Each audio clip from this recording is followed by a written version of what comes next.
Hello and welcome. Today we are going to load a roll of 35mm film into a Nikon F3. All right, the first thing we're going to do is put some batteries in the F3 because the F3 is a battery dependent camera. So here's the battery opener right here. You take a coin and simply open up the battery compartment on the bottom of the camera,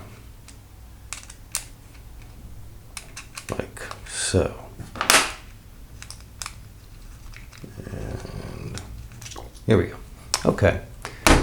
Now, you will see some markings along the side here and here. I have no idea how well you can see that in the video. But this is going to indicate the position of the batteries. You're going to use a couple of LR44 or SR76. SR76 if they're silver oxide, LR44 if they are alkaline. These happen to be Energizer brand SR76 batteries. I prefer silver oxide. They're a little more expensive, but they're a little better. So the top of the battery is marked with a plus, indicating that's the positive side, and that's the negative terminal down there.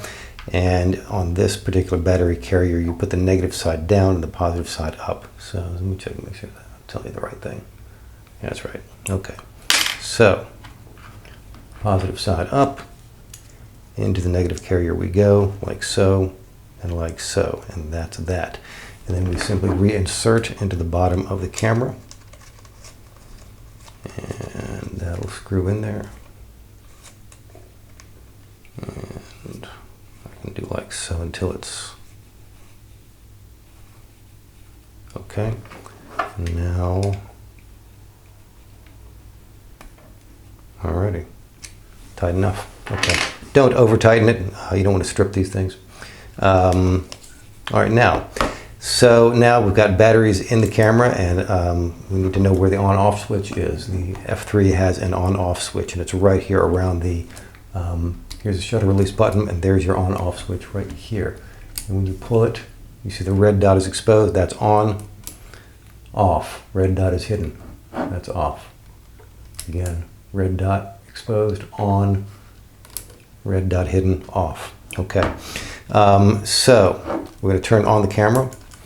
And if you look through the viewfinder at this point, you will notice that the LCD display is indicating a shutter speed of 80, regardless of where you point the camera or the amount of light or the other settings in the camera. That would suggest that the light meter is inoperative, but that's not true. That is a designed-in feature of the F3. It's going to stay on 80. It's going to be essentially immobilizing the light meter until you load the film and advance 3 frames. So let's go ahead and do that. We're going to open the back of the camera here. This is a safety catch, so we're going to push the safety catch like so, and then we're going to pull up on the rewind knob in order to open the back of the camera. And safety catch, rewind knob, kabam, open the back of the camera. Okay. And at this point, you're going to load the F3 pretty much like you would any other film camera or 35mm camera of this era. Now, some people will insert the leader and then pull the leader across and then insert the cassette. Some people insert the cassette and then pull the leader across. It really doesn't matter. It's a 6 of one, half dozen the other. I tend to insert the cassette first and then pull the leader across, but again, it just does not matter. You're going to pull this part is called the leader, the film leader, and you're going to insert this into one of the various slits that you see on this gizmo here, which is called the take-up spool. And insert that there. You see a little wheel down here. You can turn this with your thumb, okay, to make sure that, okay, so now I can see that the film is in the take-up spool.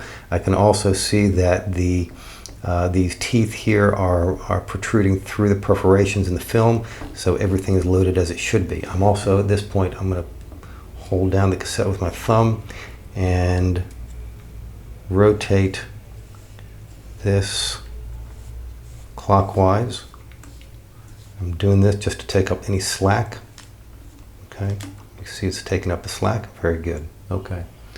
The reason I'm doing this, I want to take up the slack back here so that when I advance the film, this rotates, showing that I do have and so that's showing that the film is in fact properly fastened and is advancing properly. So now I'm going to close the back of the camera. Alrighty. And I'm going to advance the film. You have to advance it 3 times. Usually I advance twice on most cameras because on a lot of rolls of 35mm film, in fact on most rolls, you can sort of squeeze an extra exposure out and get 37 instead of 36. On film and pan you can oftentimes get 38. But the f3 forces you to advance 3 times. So that's just a built-in feature of the camera. So advance 1, 2, 3. Let's see if that works. Hold on. Let me see. Nope, still showing 80. Okay, so that's because the first advance wasn't a full. It wasn't a full advance. So I got to do one more time, and now, and you can see that this is rotating as I advance the film this way. And now, if I look through the viewfinder, yeah, it's no longer showing 80. Okay. All right, and now the camera's ready to go. I'm going to turn it off until I'm ready to shoot. And that is it. The shutter's cocked and I'm ready to take the first exposure. Don't forget to set your film sensitivity right here on this dial. So I'm shooting film and pan 100, which I usually shoot at an exposure index of 80. So I'm going to lift this dial here, and you're seeing it upside down, but it's just more comfortable for me to do it this way. So I'm going to lift this dial here, and that would be, what's that? That's 125. I want 125. It's set in 1/3 stop increments. There's 100. Next stop. There. That's 80. Okay. So now it's set at for an exposure index of 80, which is where I usually shoot from pan 100. All right, and that is it. When you are done shooting, when you reach the end of your roll, you're going to press this button here on the bottom of the camera. And which releases the film from the, or releases the mechanism which prevents the film from rewinding. And then you're going to simply deploy the rewind knob here and crank in the direction of the arrow until the film is taken up, and you will feel a tactile sensation telling you when the film is back in the cartridge. And then you can open up the back of the camera and take the film out. And that is all there is to it. All right, I hope you found this video informative and helpful. If so, please do like, subscribe, and check out the links below. I will put a link to the owner's manual of this of the F3 down in the description, so check that out as well. All right, thank you now. Take care. Bye-bye.